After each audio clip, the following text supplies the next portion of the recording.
نحمده ونصلي على رسوله الكريم اما بعد السلام علیکم ورحمۃ اللہ وبرکاتہ۔ میرے محترم بزرگ اور عزیز ساتھیوں، میں نے آپ حضرات کے سامنے ابھی اس سے پہلے اللہ کے نبی صلی اللہ علیہ وسلم کے ایک سفر کا تذکرہ کیا تھا کہ جو بہت دردناک تھا۔ اللہ کے نبی کی زندگی کے اندر سب سے دردناک سفر جو رہا وہ طائف کا سفر تھا۔ اب ان کے بعد میں آپ کے لاڈلے صحابی حضرت عمر رضی اللہ تعالیٰ عنہ کے ایمان لانے کا قصہ آپ کے سامنے بیان کرنا چاہتا ہوں کہ یعنی انہوں نے کس طرح اسلام لے کر آئے اور کس طرح اسلام کے اندر داخل ہوئے اور کیا سبب رہا، کس وجہ سے اسلام کے اندر داخل ہوئے۔ ساری تفصیلات انشاءاللہ آپ کے سامنے بیان کروں گا، آپ بغور سماعت فرمائیں۔ اور حضرت عمر رضی اللہ تعالیٰ عنہ وہ ہیں کہ جو دوسرے نمبر کے خلیفہ ہیں۔ 4 خلیفہ بڑے ہیں جن میں ابو بکر ہیں، پھر اس کے بعد حضرت عمر فاروق رضی اللہ تعالیٰ عنہ کا نام آتا ہے۔ ان کا قصہ میں آپ کے سامنے بیان کر رہا ہوں، سنیے گا۔ حضرت عمر رضی اللہ تعالیٰ عنہ جن کے نام پر آج مسلمانوں کو فخر ہے، آج ہم فخر محسوس کرتے ہیں ان کا نام لیتے ہوئے، اور جن کے جوش ایمانی سے آج 1400 برس بعد تک کافروں کے دل میں خوف ہے۔ اسلام لانے سے پہلے مسلمانوں کے مقابلے اور تکلیف پہنچانے میں بھی ممتاز تھے، یعنی اسلام جب تک نہیں لے کر آئے تھے، جب تک مسلمانوں کو تکلیف پہنچانے کی وہ بھی کوشش کیا کرتے تھے، اور نبی اکرم صلی اللہ علیہ وسلم کے قتل کے در پہ رہتے تھے کہ کسی طرح کہ اللہ کے نبی کو نعوذ باللہ قتل کر دیں۔ ایک روز کافروں نے مشورے کی کمیٹی بنائی کہ کوئی ہے جو نعوذ باللہ محمد صلی اللہ علیہ وسلم کو قتل کر دے۔ حضرت عمر رضی اللہ عنہ نے کہا کہ میں کروں گا۔ لوگوں نے کہا کہ بے شک تم ہی کر سکتے ہو۔ عمر رضی اللہ تعالیٰ عنہ تلوار لٹکائے ہوئے اٹھے اور چل دیے۔ اسی فکر میں جا رہے تھے کہ ایک صاحب قبیلہ زہرہ کے جن کا نام حضرت سعد بن ابی وقاص رضی اللہ عنہ ہے، اور بعضوں نے اور صحابہ لکھے ہیں، ملے۔ انہوں نے پوچھا کہ عمر کہاں جا رہے ہو؟ کہنے لگے نعوذ باللہ من ذالک، محمد صلی اللہ علیہ وسلم کے قتل کے فکر میں ہوں، نعوذ باللہ۔ سعد نے کہا کہ بنو ہاشم اور بنی زہرہ اور بنی عبد مناف سے کیسے مطمئن ہو گئے؟ وہ تم کو بدلے میں قتل کر دیں گے، یعنی اگر تم نعوذ باللہ محمد کو قتل کر دو گے تو کیا وہ تمہیں چھوڑ دیں گے؟ وہ بھی بدلہ لیں گے اور تمہیں قتل کر دیں گے بدلے میں۔ تو کیا ہے، جب اتنا کہنا تھا کہ حضرت عمر رضی اللہ تعالیٰ عنہ اس جواب پر بگڑ گئے اور کہنے لگے کہ معلوم ہوتا ہے تو بھی بے دین یعنی مسلمان ہو گیا، لا پہلے تجھی کو نمٹا دوں۔ اب یہ کہہ کر تلوار اٹھا لی، اور حضرت سعد رضی اللہ عنہ نے بھی یہ کہہ کر ہاں میں مسلمان ہو گیا ہوں تلوار اٹھا لی۔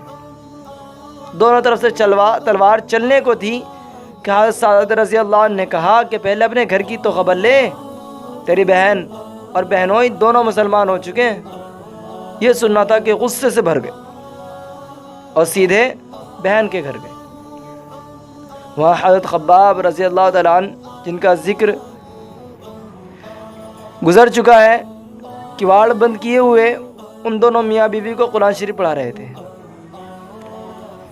یعنی حضرت عمر رضی اللہ تعالیٰ عنہ کی بہن کو اور ان کے بہنوئی کو قرآن شریف کی سکھا رہے تھے۔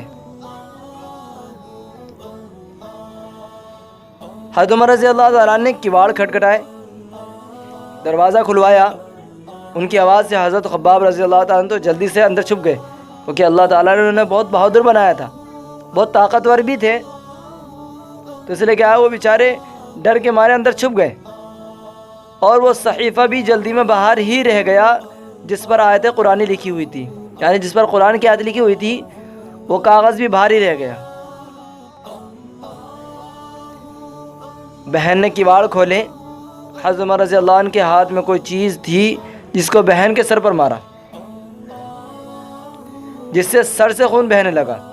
اتنی زور سے مارا کہ سر سے خون بہنے لگا، اور کہا کہ اپنی جان کی دشمن تو بھی بددین ہو گئی۔ اس کے بعد گھر میں آئے اور پوچھا کہ کیا کر رہے تھے اور یہ آواز کس کی تھی؟ بہنوں نے کہا کہ بات چیت کر رہے تھے۔ کہنے لگا کیا تم نے اپنے دین کو چھوڑ کر دوسرا دین اختیار کر لیا؟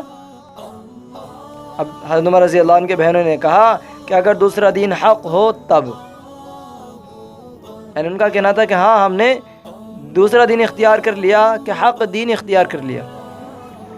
بس اتنا سننا تھا کہ ان کی داڑھی پکڑ کر کھینچی اور بے تحاشا ٹوٹ پڑے، یعنی بہت زیادہ مارا اور زمین پر گرا کر خوب مارا۔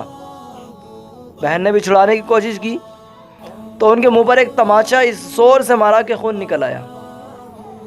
اپنی بہن کو اتنی زور سے مارا، غصہ تھا تو پھر کیا ہے، حضرت عمر رضی اللہ عنہ کی بہن بھی آخر عمر کی بہن تھی۔ اگر حضرت عمر رضی اللہ تعالیٰ عنہ غصے والے تھے، وہ بھی تو ان کی بہن تھی۔ کہنے لگی کہ عمر، ہم کو اس وجہ سے مارا جاتا ہے کہ ہم مسلمان ہو گئے؟ بے شک ہم مسلمان ہو گئے ہیں، جو تجھ سے ہو سکے تو کر لے۔ کیا کہا؟ کہ بے شک ہم مسلمان ہو گئے ہیں، جو تجھ سے ہو سکے کر لے۔ اس کے بعد حضرت عمر رضی اللہ تعالیٰ عنہ کی نگاہ اس صحیفے پر پڑی جو جلدی میں باہر رہ گیا تھا، اور غصے کا جوش بھی اس مار پیٹ سے کم ہو گیا تھا بھائی، کیونکہ ظاہر سی بات ہے کہ جب آدمی کے اندر غصہ ہوتا ہے اور اگر کسی کو مار دے یا کچھ کسی کو کہہ دے تو تھوڑا غصہ کم ہو جاتا ہے۔ یہ حقیقت بات ہے، آزمائی ہوئی بات بھی ہوگی بھائی، آپ لوگوں کی ایسی بات نہیں ہے، آپ لوگوں نے آزمایا بھی ہوگا، ٹھیک ہے نا؟ صحیح کہہ رہا ہوں نا میں؟ آپ لوگوں نے اس چیز کو آزمایا بھی ہوگا کہ اگر آدمی کے اندر غصہ بھرا ہوا ہے، کسی بات پر غصہ ہے آدمی، اور پھر اگر وہی بندہ سامنے مل جائے پھر اس کو مارنے کے بعد اس کا تھوڑا غصہ کم ہو جاتا ہے۔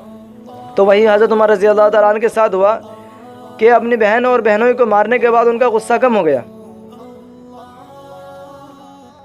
اور بہن کے اس طرح خون میں بھر جانے سے شرم بھی آ رہی تھی بھائی، بہن تھی کہ میں نے بہن کو اتنا مارا ہے، تو خون نکل رہا تھا، خون سے بھر جانے کی وجہ سے انہیں شرم محسوس ہو رہی تھی۔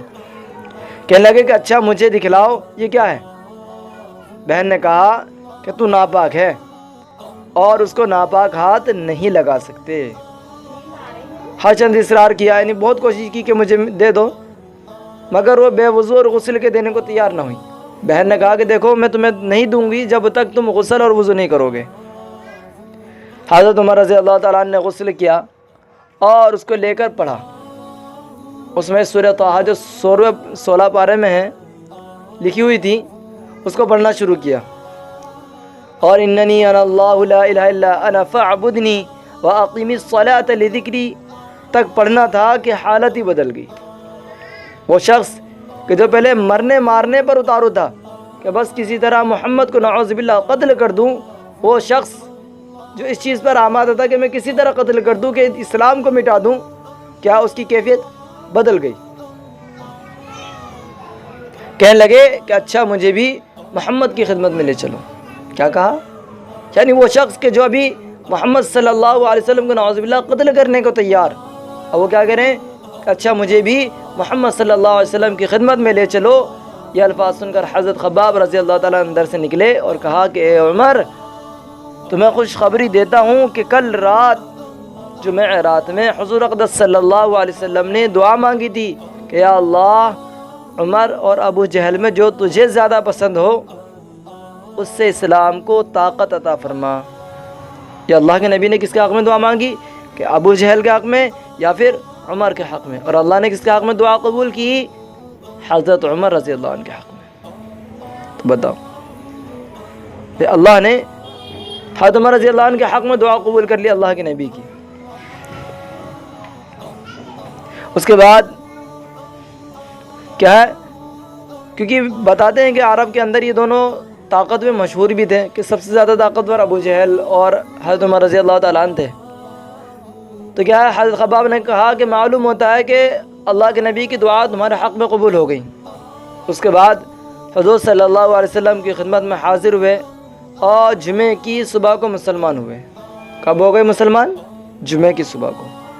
جمعرات میں وہاں یہ معاملہ ہوا، رات میں اللہ کے نبی نے دعا مانگی تھی، اور ادھر اللہ نے جمعے کے دن انہیں کیا ہے، اللہ نے اسلام سے نواز دیا۔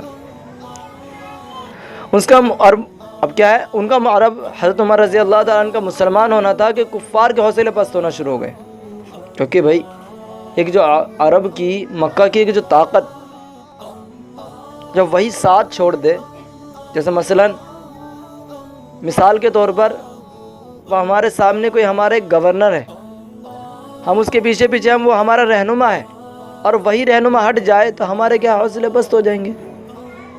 پھر تو ہم کہیں گے کہ جب ہمارا رہبر ہی ہمارے آگے سے ہٹ گیا تو ہم کیا کریں، ہم کس سے لڑیں۔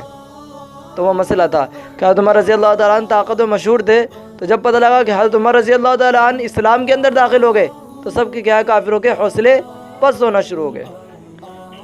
مگر پھر بھی یہ نہایت کم تھے، مسلمانوں کی جماعت بہت مختصر سی تھی، تھوڑی سی تھی، اور وہ سارا مکہ بھائی، بلکہ سارا عرب، مکہ تو دور کی بات، سارا عرب، اسی لیے اور بھی جوش پیدا ہوا، اور جلسے کر کے مشورہ کر کے ان حضرات کو ناپید کرنے کی کوشش ہوتی تھی۔ کیا عرب پورا اکٹھا ہوتا تھا کہ جلسے کرتے تھے، مشورے کرتے تھے کہ بس ان حضرات کو کسی طرح ختم کر دیں، ناپید کر دیں، یہ پیدا نہ ہوں، اب ان کی نسل آگے نہ بڑھے، بس یہ جتنے لوگ ہیں اتنے یہی لوگ ختم ہو جائیں اور اسلام آگے نہ بڑھے۔ یعنی یہ اس طرح سے کوششیں کی جاتی تھی اور طرح طرح کی تدبیریں کی جاتی تھی، یہاں تک کہ اتنا ضرور ہوا کہ مسلمان مکہ کی مسجد میں نماز پڑھنے لگے۔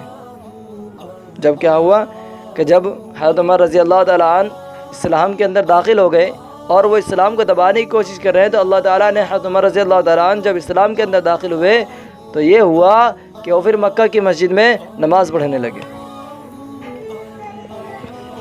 حضرت عبداللہ بن مسعود رضی اللہ عنہ فرماتے ہیں کہ عمر کا اسلام لانا مسلمانوں کی فتح تھی، اور ان کی ہجرت مسلمانوں کی مدد تھی، اور ان کی خلافت رحمت تھی۔ تو اس لیے کیا ہے میرے پیارے میرے عزیزو، یہ حضرت عمر رضی اللہ تعالیٰ عنہ تھے کہ جب اسلام کے اندر داخل ہوئے تو کیا ہے، اسلام پروان چڑھتا چلا گیا، اور ان کے بارے میں آتا ہے کہ وہ جس گلی سے گزر جایا کرتے تھے شیطان اس گلی سے نہیں گزرتا تھا۔ یہ تھے حضرت عمر رضی اللہ تعالیٰ عنہ۔ وہ اسلام کیسے تھے؟ پہلے اسلام کے مخالف تھے، بعد میں اسلام کے اتنے چہیتے بنے کہ ان کے بارے میں یہ بھی آتا ہے کہ اگر کوئی اللہ کے نبی صلی اللہ علیہ وسلم کے بعد نبی ہوتا تو حضرت عمر ہوتے۔ بتاؤ، تو اس لیے میرے پیارے میرے عزیزو، ہمیں بھی اسلام سے محبت، اسلام کا جذبہ اور اللہ کے نبی صلی اللہ علیہ وسلم سے محبت، پیار اور دین پر چلنے کی کیا ہے ہمیں کوشش کرنی ہے۔ اللہ تعالی ہم سب کو حضرت عمر رضی اللہ تعالیٰ عنہ جیسا ایمان اور کیا ہے صحابہ اکرام والی زندگی ہمیں عطا فرمائے۔ آمین۔ وآخر دعوانا ان الحمد للہ رب العالمین۔